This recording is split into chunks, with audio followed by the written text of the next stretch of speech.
আর বর্তমান পরিস্থিতি বাংলাদেশের কি তার সামগ্রিক নিয়ে কি বলেছেন বেলডাঙ্গার ভারত সেবাশ্রম সংঘের প্রধান কার্তিক মহারাজ, রাখবো আপনাদের সামনে। সমস্ত জায়গাতেই যত মন্দির আছে এখন তারা তো প্রকাশ্যে বলছে মন্দির ভাঙা যাদের রক্তে তারা তো ভাঙবে। আমরা তো ভারত সরকারকে জানিয়েছি, আমরা নিজে স্বরাষ্ট্রমন্ত্রীকে জানিয়েছি, আবার সেদিন আমরা ওই হাই কমিশনের কাছে জানালাম। আবার 16 তারিখে একটা বিরাট বিক্ষোভ সমাবেশ হবে, আমরা করছি। এখন ওখানকার খবর যা আসছে চিন্তা করা যায় সেখানে ইসকনের গোশালায় ঢুকে গরুগুলোকে যেভাবে পিটিয়ে পিটিয়ে মারছে চিন্তা করা যায়।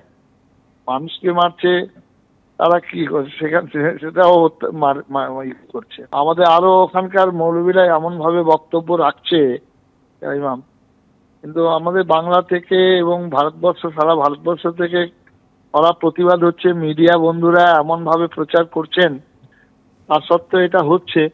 আমরা আবার কালকেই মিটিং এ বসবো, আগামীকাল মিটিং এ বসে দিল্লিতে এটা জানানো হবে আর কি।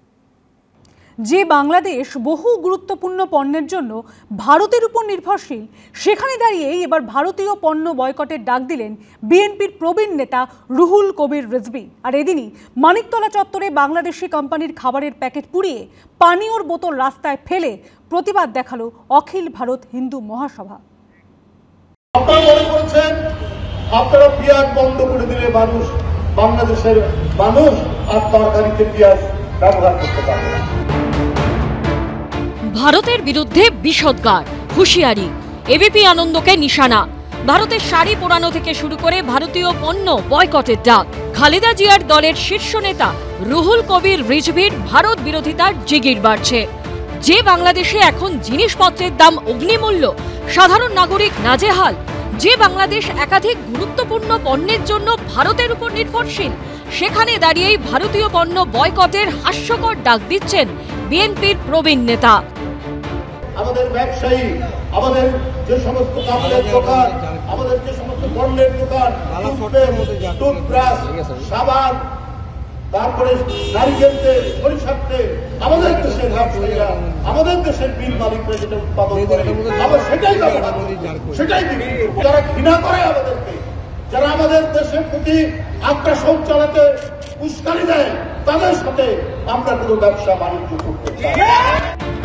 কিন্তু খালেদা জিয়ার দলের যুগ্ম মহাসচিবের এই দাবি কি আদৌ বাস্তবসম্মত? ভারতীয় পণ্য বয়কট করলে কার ক্ষতি, বাংলাদেশের না ভারতের? ওরা যে বয়কটটা করছে তার মূল তাদের যে চেষ্টা সেটা হচ্ছে যে কি করে হিন্দুদের তাড়ানো যায়, সেটাই হচ্ছে লক্ষ্য।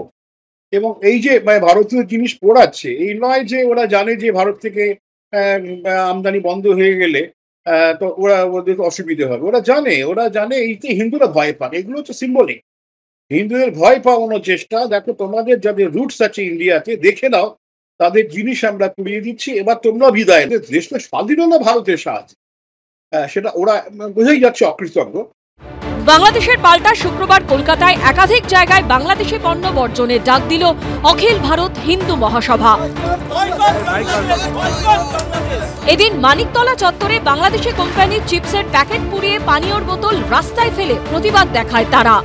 কলকাতাতে মানিকতলা ঠিক ঘড়ি মোড়ের কাছে অখিল ভারতীয় হিন্দু মহাসভার তরফে বাংলাদেশি প্রোডাক্টকে বর্জন করার ডাক দেওয়া হচ্ছে এবং সেখানে দেখা যাচ্ছে যে বাংলাদেশি প্রোডাক্ট তা কিন্তু পোড়ানো পর্যন্ত হচ্ছে। যারা চিকিৎসা করতে আসে বাংলাদেশ থেকে, তাদের যদি অতটাই ক্ষমতা থাকে নিজের প্রাণ বাঁচানোর জন্য, তাহলে তারা যাদের অভিভাবক মানে সেই পাকিস্তানের লাহোরে বা কাবুলে চলে যাক। একই ছবি দেখা যায় কলকাতা হাইকোর্ট চত্বরেও। সুকান্ত মুখোপাধ্যায়, সৌভিক মজুমদার ও আশাবুল হোসেনের রিপোর্ট, এবিপি আনন্দ।